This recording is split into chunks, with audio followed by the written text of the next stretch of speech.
Hi everyone, this is the LEGO Sonic the Hedgehog Balkiry Attack polybag set. I'm going to build it without the instructions. On the back of the polybag, there is a coupon for kids to go to Legoland with a paying adult. These are the parts included in this polybag, all 42 of them, and I note that most of them are red.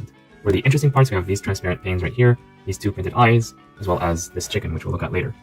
Here are the extra parts. We got one of each of these small pieces, and these are the instructions, which I will not be using. I'll build everything without the instructions.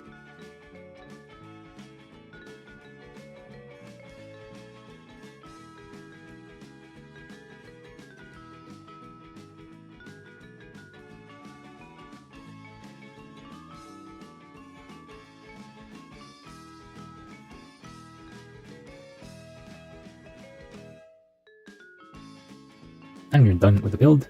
We also got these pieces here used to create a stand, and we can figure it out just from the first part of the instructions right here without having to look at the details. I really appreciate that they went through the effort to give us a stand like this, because they did not need to for a polybag intended for kids. But yeah, this is great. Oh, and these are extra pieces along with the others. I'm not too familiar with this character, but I appreciate the mold. The printing is nice, and it's a cute little thing. So always good to get these in various cheap LEGO sets, so you don't have to spend a lot of money just to get this character if you really like them. And apparently, this dude does not like seatbelts because there are no seatbelts or no studs holding onto the thing right here. I don't know if this is by design, or maybe I'm missing something the way I built this without the instructions, relying only on this picture. But from what it seems to me, this thing is just riding here, and maybe it's part of the game that he just flies out, like you launch him out and do other things with him.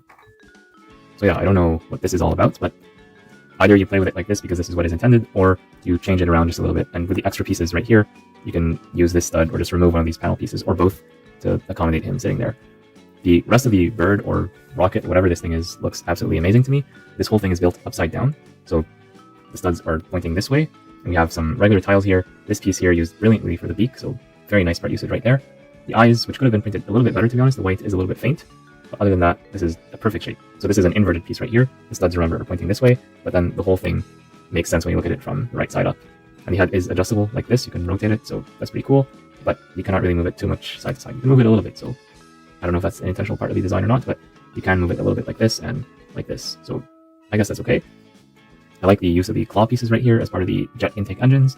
From the rear, it's not necessarily the best look, but actually this is, I guess, somewhat accurate to the source material. It's a little bit too boxy, but that's okay. And these flames here are very, very nice. So yeah, it's not quite a real life thing, but it's not meant to be a real life thing. It's a thing in-game, and this looks like a lot of fun to play with. You can hold it from the tail, but be careful because this thing comes off a little bit easily. You're probably going to hold onto it using the stand, or just take off these pieces and just swoosh it around, because this thing is pretty swooshable. And if you're flying this thing inside, just make sure you don't drop it where you don't want to drop it. So yeah, overall, it's a pretty nice polybag, especially if you know what this thing is about. I played Sonic a long time ago. I don't remember what this thing is supposed to be, so it doesn't really mean anything special to me. But I do appreciate the pieces, and I appreciate the building techniques. And I appreciated building this without the instructions and just learning a new technique for a bird head, building everything upside down to just get this beak just right. So for me, this is my favorite part of the build. But what do you think? Let me know in the comments down below. And be sure to like and subscribe for more amazing videos coming your way very soon. Thanks so much for tuning in, and I'll see you in the next one.